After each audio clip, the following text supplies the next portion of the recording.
ನಮಸ್ಕಾರ. K2 ಕನ್ನಡ ನ್ಯೂಸ್ಗೆ ಸ್ವಾಗತ. ವೀಕ್ಷಿಸಿ ಈ ದಿನದ ಸುದ್ದಿಗಳ ರೌಂಡ್ ಅಪ್.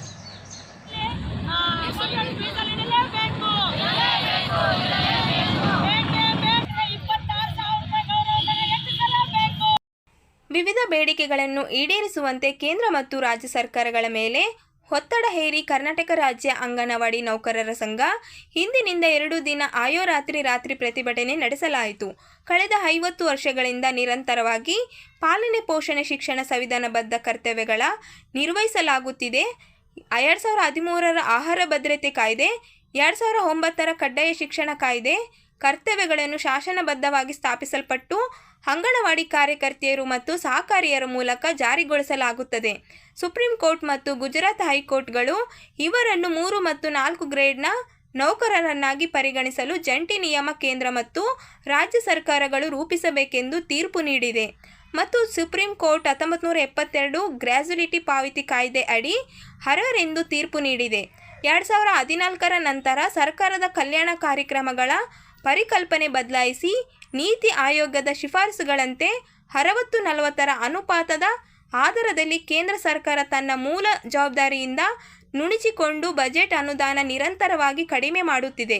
ರಾಜ್ಯದಲ್ಲಿ ಅಂಗನವಾಡಿ ಕೇಂದ್ರಗಳನ್ನು ಬಲಹೀನಗೊಳಿಸಲು ಶಿಕ್ಷಣ ಇಲಾಖೆ 4 ವರ್ಷದ ಮೇಲ್ಪಟ್ಟು ಮಕ್ಕಳನ್ನು ಸ್ಥಳಾಂತರಿಸಲು ಬೇರೆ ಬೇರೆ ಸ್ವರೂಪಗಳಲ್ಲಿ ಪ್ರಯತ್ನಿಸುತ್ತಿದ್ದು ಕೇಂದ್ರ ಮತ್ತು ರಾಜ್ಯ ಸರ್ಕಾರಗಳ ನೀತಿ ವಿರೋಧಿಸಲಾಯಿತು.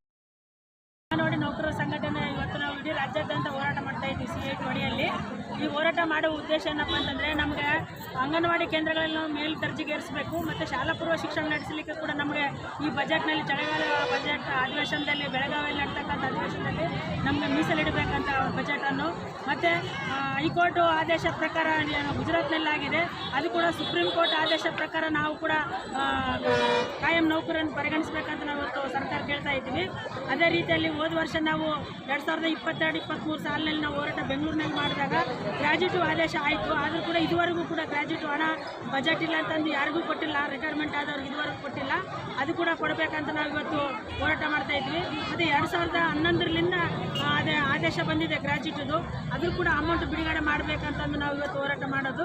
ಮತ್ತು ನಮಗೆ ಹೋದ ವರ್ಷ ಚುನಾವಣೆ ಸಂದರ್ಭದಲ್ಲಿ 5 ಗ್ಯಾರಂಟಿ ಮತ್ತು 1 ಗ್ಯಾರಂಟಿ ಹೆಚ್ಚಂದ್ರೆ 6 ಗ್ಯಾರಂಟಿಗಳು ಕೊಡ್ತೀವಿ ಅಂತ ಭರವಸೆ ಕೊಟ್ಟಿದ್ರು. 15,000 ರೂಪಾಯಿ ಅಂಗನವಾಡಿ ಕಾರ್ಯಕರ್ತರು ಕೊಡ್ತೀವಿ ಅಂತ ಹೇಳಿದ್ರು, ಅದು ಕೂಡ ಕೊಟ್ಟಿಲ್ಲ, ಅದು ಕೊಡಬೇಕು. ಮತ್ತು ಇನ್ನೊಂದು ನಮಗೆ 5 ವರ್ಷ ಆಯಿತು ಕೇಂದ್ರ ಸರ್ಕಾರ ನಮಗೆ ಕೆಲಸ ಮಾತ್ರ ಭಾಳ ಕೊಟ್ಟಿದೆ, ಮಾತೃವಂದನ, ಮಾತೃಪೂರ್ಣ, ಆಮೇಲೆ ಗ್ರ್ಯಾಜುಯಿಟಿ ಮತ್ತು ಪೋಷಣ್ ಟ್ರ್ಯಾಕ್ ಅಂತಂದು ಈ ಕೆಲಸಗಳೆಲ್ಲ ಕೊಡ್ತಾ ಇದೆ. ಆದರೂ ಕೂಡ ನ್ಯಾಯ ಪೈಸೆ ಕೂಡ ಹೆಚ್ಚು ಕೊಟ್ಟಿಲ್ಲ ನಮಗೆ ಕೇಂದ್ರ ಸರ್ಕಾರ. ಅದಕ್ಕಾಗಿ ಈ ಕೇಂದ್ರ ಸರ್ಕಾರ, ರಾಜ್ಯ ಸರ್ಕಾರ 2 ಸರ್ಕಾರಗಳು ಕೂಡ ನಮ್ಮ ಅಂಗನವಾಡಿ ಕಾರ್ಯಕರ್ತರ ಗೌರವಧನ ಹೆಚ್ಚಿಸಬೇಕು. ಅದೇ ರೀತಿಯಲ್ಲಿ ಇಡೀ ನಮ್ಮ ರಾಯಚೂರು ಜಿಲ್ಲೆಯಲ್ಲಿ ಮನೆ ಬಾಡಿಗೆ ಅಂದರೆ ಅಂಗನವಾಡಿ ಕೇಂದ್ರದ ಬಾಡಿಗೆ ಬಜೆಟ್ ಇಲ್ಲ ಅಂತ 5 ತಿಂಗಳಾಯ್ತು ಕೊಟ್ಟಿಲ್ಲ. ಎಲ್ಲ ಓನರ್ಗಳಿಂದ ಕಿರಿಕಿರಿ ಭಾಳ ಆಗ್ತಾ ಇದ್ದಾವೆ, ಅದು ಕೂಡ ಬಾಡಿಗೆ ಕೊಡಬೇಕನ್ನೋದೊಂದು ಡಿಮ್ಯಾಂಡ್ ಇದೆ. ಮತ್ತು ಇನ್ನೊಂದೀಗ ಹೊಸದಾಗಿ ಪೋಷಣ್ ಟ್ರ್ಯಾಕ್ನಲ್ಲಿ ನಾವು ಅಂಗನವಾಡಿ ಟೇಕ್ ಹೋಮ್ ಫುಡ್ ಕೊಡ್ತಿದ್ವಿ 6 ತಿಂಗಳಿಂದ 3 ವರ್ಷದ ಮಕ್ಕಳಿಗೆ ಮತ್ತು ಗರ್ಭಿಣಿ ಬಾಣಂತರಿಗೆ. ಈಗ ಅವರು ಕೊಡೋದು ಅಂದರೆ ನಾವು ಫೋನ್ನಲ್ಲಿ ಆನ್ಲೈನಲ್ಲಿ ನಾವು ಕೊಡ್ತಾ ಇದ್ದೀವಿ. ಅದು ಕೊಡ್ತಕ್ಕಂಥದ್ದು ಅಂದರೆ ನಾವೀಗ OTP ತೊಗೊಂಡಿವಿ ತಂದೆ ಕೆಲಸಕ್ಕೆ ಹೋಗಿರ್ತಾನೆ, ತಾಯಿಯಲ್ಲಿ ಫೋನ್ ಇರೋಂಗಿಲ್ಲ. ಈಗ ಅವ್ರು ಫುಡ್ಡಿಗೆ ಬಂದಾಗ ಫೋಟೋ OPD ತೊಗೋಬೇಕು, ಹಾಗಾಗಿ ನಮ್ಗೆ ಏನು ಸಿಗ್ತಾ ಇಲ್ಲ. ಅವ್ರು ಏನಂತಾರೆ, ಫುಡ್ ತೊಗೊಳಪ್ಪ ಅಂದರೆ ನಿಮ್ಮದು ಒಂದು ಕೊಡತಕ್ಕಂಥ 1 ದಿನಕ್ಕಾಗಲ್ಲ, ನೀವು ಕೊಡ್ತಕ್ಕಂಥ ಫುಡ್ಡೂ ಸರಿಗಿಲ್ಲ, ಬರೀ ಗೋಧಿರವ ಅದು ಯಾವುದೋ ಬೆಲ್ಲ ಪುಡಿ ಕರಿನ ಬೆಲ್ಲ ಕೊಟ್ಟು. ಹೌದಮ್ಮ, ಅದು ಅನ್ನೋದ್ರಲ್ಲಿ ತಪ್ಪೇನಿದೆ? ಕಳಪೆ ಆಹಾರ ಸಪ್ಲೈ ಆಗ್ತಾ ಇದೆ ಅಂತ ನೀವೇ ಹಲವಾರು ಬಾರಿ ಪ್ರತಿಭಟನೆ. ದಿನ ಅಂದರೆ ಉಪ್ಪಿಟ್ಟು ಸಜ್ಜಿಗೆ ಅಂದ್ರೆ ಹೆಂಗೆ ತಿನ್ನೋಕ್ಕಾಗ್ತದೆ? ಅದಕ್ಕೆ ಗೋಧಿ ಸಜ್ಜಿಗೆನ ಕ್ಯಾನ್ಸಲ್ ಮಾಡಬೇಕು, ಅಕ್ಕಿ ಕೊಡಬೇಕು. ಅಕ್ಕಿ ಕೊಡೋದೇ ಕಡಿಮೆ ಆಯಿತು, ಅಕ್ಕಿನೇ ಕೊಡೋಂಗಿಲ್ಲ, ಅನ್ನ ಸಾಂಬಾರನೇ ಇಲ್ಲ, ಮತ್ತು ಬೇಳೆನೂ ಕೊಟ್ಟಿಲ್ಲ ಸಾಂಬಾರು ಮಾಡೋಕ್ಕೆ, ಬರೀ ಅಕ್ಕಿ ಕೊಟ್ಟಿದ್ದಾರೆ. ದಿನ ಚಿತ್ರಾನ್ನ, ಬರೀ ಉಪ್ಪಿಟ್ಟು ಸಜ್ಜಿಗೆ, ಈಗ 3 ದಿನಕ್ಕೆ ಹುಡುಗರು ಬರ್ತಾ ಇಲ್ಲ, ಅದರಿಂದ ಪೌಷ್ಟಿಕ ಆಹಾರನೂ ಸಿಗ್ತಾ ಇಲ್ಲ. ಅದಕ್ಕಾಗಿ ಮಕ್ಕಳಿಗೆ ಪೌಷ್ಟಿಕ ಆಹಾರ, ಗರ್ಭಿಣಿ ಬಾಣಂತರಿಗೆ ಸಿಗ್ತಕ್ಕಂಥ ಪೌಷ್ಟಿಕ ಆಹಾರ ಕೂಡ ಸಿಗಬೇಕಾದ್ರೆ ನಾವು ಅದಕ್ಕೆ ಅಂತ ಇವತ್ತು ನಾವು ಹೋರಾಟ ಮಾಡ್ತಾ ಇರೋದು. ಸರಿಯಾದ ರೀತಿ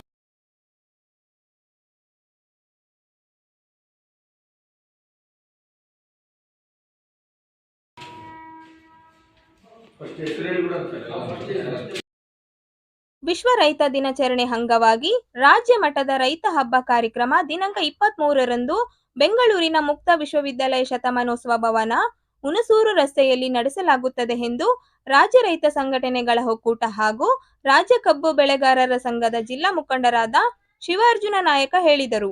ಅವರಿಂದು ಸುದ್ದಿಗಾರರೊಂದಿಗೆ ಮಾತನಾಡುತ್ತಾ ಕೃಷಿ ಉತ್ಪನ್ನಗಳಿಗೆ ಕನಿಷ್ಠ ಬೆಂಬಲ ಬೆಲೆ ಖಾತರಿ ಕಾನೂನು ಜಾರಿಗೊಳಿಸಬೇಕು.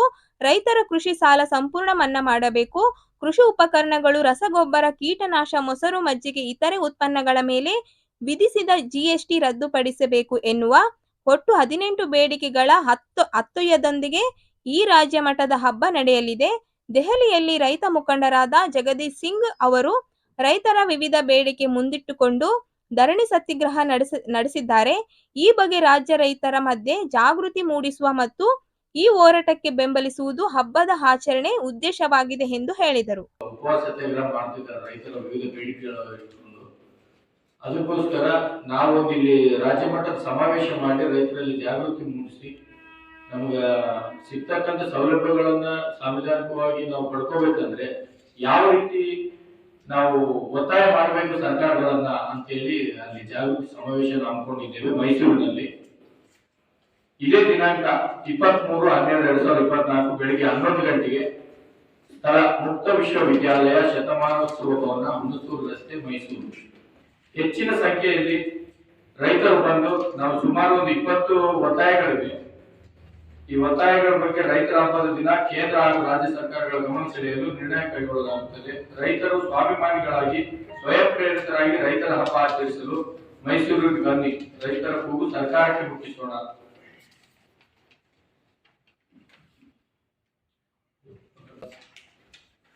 ಸುಮಾರು ಎಲ್ಲ ರಾಜ್ಯದಾದ್ಯಂತ ಜಿಲ್ಲೆಗಳಿಂದನೂ ರೈತರು ಸಮಾವೇಶ ನಾವು ಒಂದು 20-25 ಜನ ಅನ್ಕೊಂಡು ನಮ್ಮ ರಾಯಚೂರು ಜಿಲ್ಲೆಯಿಂದ 20-25 ಯಾದಗಿರಿ 50 ಅಂದಾಜು ಇನ್ನು ಜಾಸ್ತಿನೂ ಆಗ್ಬೋದು.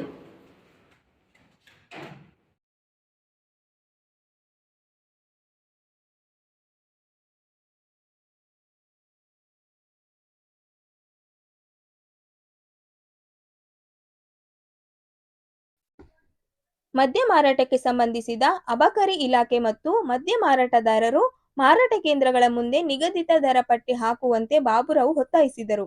ಅವರಿಂದು ಸುದ್ದಿಗಾರರೊಂದಿಗೆ ಮಾತನಾಡುತ್ತಾ ಅಬಕಾರಿ ಇಲಾಖೆ ಈ ಬಗ್ಗೆ ಪರಿಶೀಲಿಸಬೇಕು. ಮದ್ಯ ಮಾರಾಟಕ್ಕೆ ಸಂಬಂಧಿಸಿದ ಸರ್ಕಾರ ನಿಗದಿಪಡಿಸುವ ಬೆಲೆಗಿಂತ ಒಂದೊಂದು ಕಡೆ ಒಂದೊಂದು ರೀತಿಯ ಮಾಡಲಾಗುತ್ತದೆ. ಇದರಿಂದ ಮದ್ಯ ಖರೀದಿದಾರರಿಗೆ ಅನ್ಯಾಯವಾಗುತ್ತದೆ. ಮದ್ಯದ ವ್ಯಸನ ಯುವಕರಲ್ಲಿ ತೀವ್ರವಾಗುತ್ತಿದೆ. ಈ ಬಗ್ಗೆ ಜಾಗೃತಿ ಮೂಡಿಸುವ ಮತ್ತು ಯಾವ ವಯೋಮಿತಿಯವರು ಮದ್ಯ ಸೇವನೆ ಮಾಡಬಹುದು ಎನ್ನುವ ಬಗ್ಗೆ ಅಬಕಾರಿ ಇಲಾಖೆ ಆಂದೋಲನ ನಡೆಸಬೇಕು ಎಂದು ಹೇಳಿದರು. ಯಾವ ವಯಸ್ಸಿನಿಂದ ಕುಡಿಬೇಕನ್ನೋದು ಕಟ್ಟುನಿಟ್ಟಾಗಿ ಪಾರದರ್ಶಕವಾಗಿ ಕೂತಿಲ್ಲ. ಜನ ಸಣ್ಣ ಸಣ್ಣ ಹುಡುಗರು ಕುಡ್ತಾ ಇದ್ದಾರೆ. 25 ವರ್ಷ 60 ವರ್ಷದ ಹುಡುಗರು ಕುಡ್ತಾ ಇದ್ದಾರೆ. 35 ವರ್ಷಗಳಿಗೆ ಸಾಕ್ತಾ ಇದ್ದಾರೆ. ಆದ್ರೆ ಅಂತ ಸತ್ವದ ಹೆಂಡತಿಗೆ ಪರಿಹಾರ ಕೊಡುವುದು ಯಾರು? ಅವ್ರ ಮಕ್ಕಳಿಗೆ ಉಪಜೀವನ ಹೆಂಗೆ? ಮತ್ತೆ ಇನ್ನೊಂದು, ಈ ಸರ್ಕಾರ MSLA ಕಡೆಯಿಂದ ಮಾರಾಟ ಮಾಡ್ತಾ ಇದೆ. ಒಂದೊಂದು ಕಡೆಯಲ್ಲಿ ಒಂದೊಂದು ರೇಟ್ ಕೊಡ್ತಾ ಇದ್ದಾರೆ. ಒಂದು ನೋಟಿಸ್ ಬೋರ್ಡ್ನಲ್ಲಿ ಯಾವುದೇ MSLA ಬಿಟ್ಟು ಮತ್ತೆ ಅಬಕಾರಿ ಗುತ್ತಿಗೆ ತೆಗೆದುಕೊಂಡಿರುವಂತ ಮದ್ಯಪಾನ ಮಾರಾಟ ಕೇಂದ್ರದ ಒಂದು ಅಂಗಡಿಗಳಲ್ಲಿ ನೋಟಿಸ್ ಬೋರ್ಡ್ ಅದು ಪೇಪರ್ನಲ್ಲಿ ಅಲ್ಲ, ಪ್ರಿಂಟಿನಲ್ಲಿ ಬರ್ಸಬೇಕು. ಸೀಕ್ರೆಟ್ ಲಿಕ್ಕರ್ ಇಟ್ಕೊಂಡು ಗೇಟ್ ತನಕ ಆ ಬೋರ್ಡ್ ನಲ್ಲಿ ದರ ಯಾವ ರೇಟ್ ಇಷ್ಟ ಅಂತ ಬರಬೇಕು.